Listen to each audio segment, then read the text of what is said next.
자, 괴테의 파우스트 하면 뭐가 제일 먼저 떠오르세요? 아마 악마와의 위험한 계약 뭐 이런 거겠죠? 하지만 오늘 우리가 제대로 파고들 이야기는요. 바로 그 계약이 난 가장 가슴 아픈 비극! 한 순수한 영혼이 어떻게 파멸에 이르는지에 대한 운명적인 사랑 이야기입니다. 모든 걸 얻은 남자가 순수한 사랑을 만났을 때 그 끝은 과연 무엇이었을까요? 사실 이 모든 끔찍한 이야기의 시작은요, 바로 이 질문 하나에서부터예요. 한 사람의 정말 억누를 수 없는 그 욕망이 한 순수한 영혼, 그리고 그녀를 둘러싼 세계 전체를 어디까지 망가뜨릴 수 있는가? 그 끔찍한 연쇄 반응을 지금부터 한번 따라가 보시죠. 자, 그럼 모든 사건이 시작된 그 순간으로 한번 가볼까요? 평생을 낡은 책더미 속에서 늙어가던 파우스트가 악마의 힘으로 젊음을 되찾아요. 그러고는 먼지 쌓인 서재문을 그냥 박차고 나와서 생전 처음으로 활기 넘치는 세상과 마주하게 됩니다. 그리고 바로 거기서 그 수많은 사람들 속에서 파우스트는 정말 말 그대로 자신의 운명을 마주하게 됩니다. 앳되고 순수한 소녀 그레티엔. 파우스트는 그 깨끗한 아름다움에 난생 처음으로 정말 압도적인 감정에 사로잡히고 말죠. 바로 이 지점에서 이 이야기의 모든 갈등이 폭발 직전의 화약꽃처럼 응축되기 시작하는 거죠. 한쪽에는 악마의 힘으로 모든 걸 욕망하는 파우스트가 있고 다른 한쪽에는 신을 믿으면서 순수하게 살아온 그레텐이 서 있습니다. 세속적인 욕망과 순수한 영혼, 이 둘의 만남은 처음부터 비극을 향해 타오르는 불꽃이나 마찬가지였어요. 그럼 그레테는 대체 어떤 인물일까요? 그녀는 세상의 악이나 추함 같은 건 상상조차 해본 적 없는 순수함과 경건함 그 자체인 인물이에요. 근데 바로 그 점이 가장 비극적입니다. 그녀의 티 없는 순수함이 아이러니하게도 파우스트와 악마의 눈에는 너무나도 매력적인, 그래서 꼭 파괴하고 싶어지는 그런 목표물이 되어버린 겁니다. 자, 그런데 여기서 문제가 하나 생기죠. 평생 책만 파던 파우스트가 뭘 알겠어요. 이 순수한 소녀에게 어떻게 다가가야 할지 그 방법을 전혀 모르는 거예요.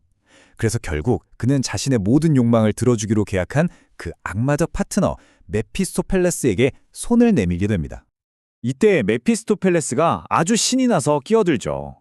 그의 목표는 그냥 사랑의 큐피드 역할, 이런 게 아니었어요.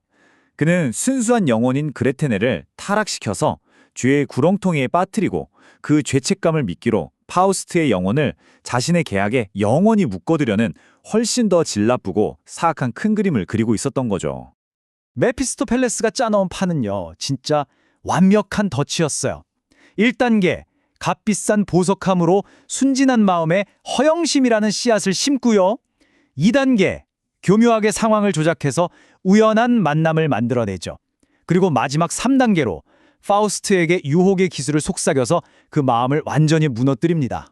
그러니까 이 사랑은 처음부터 거대한 사기극이었던 거예요.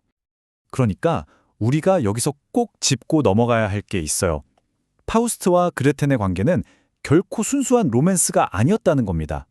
이건 한 남자의 이기적인 욕망과 악마의 교활한 계략이 막 뒤엉켜서 처음부터 비극의 씨앗을 품고 시작된 아주 위험한 관계였던 거죠. 그리고 악마가 설계한 이 덫은 정말 너무나도 효과적이었습니다. 순수했던 그레텐은 결국 유혹에 넘어가고 말아요. 그리고 바로 그 순간 그녀의 삶을 송두리째 파괴해버릴 비극의 도미노가 쓰러지기 시작합니다. 파우스트의 그 지적인 매력과 눈부신 보석 앞에서 그레테는 생애 처음 느껴보는 격렬한 사랑에 빠져들어요. 하지만 그녀는 정말 꿈에도 몰랐을 거예요.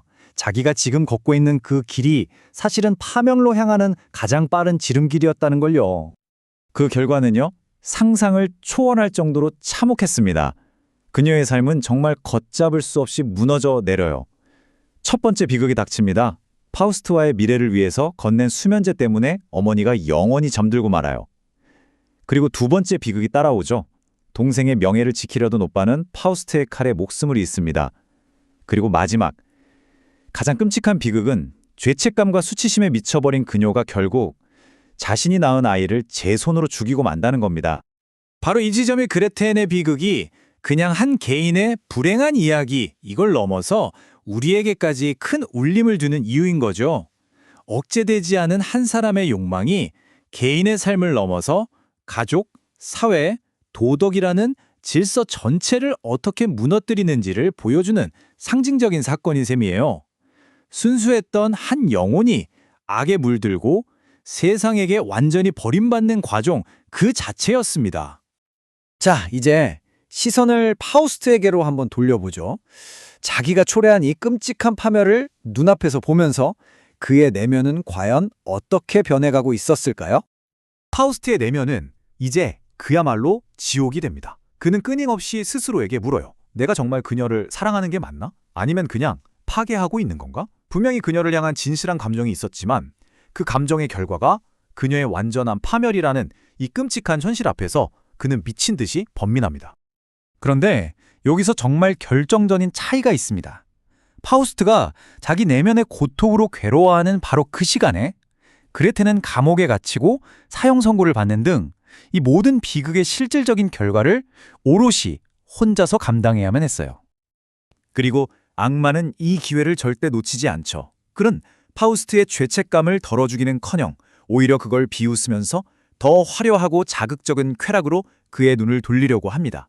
파우스트가 책임감 대신에 쾌락이라는 중독을 택하게 만들어서 영원히 자기 소나기에서 벗어나지 못하게 하려는 마지막 한 수였던 거죠. 자, 그레테는 결국 파멸했고 파우스트는 이 죄책감 속에서 악마에게 더 깊이 빠져들고 맙니다. 그렇다면 이 끔찍한 비극의 끝에서 과연 구원이란 게 있긴 한 걸까요? 이 질문은 이제 파우스트의 남은 여정에 계속해서 그림자처럼 따라다니게 될 겁니다.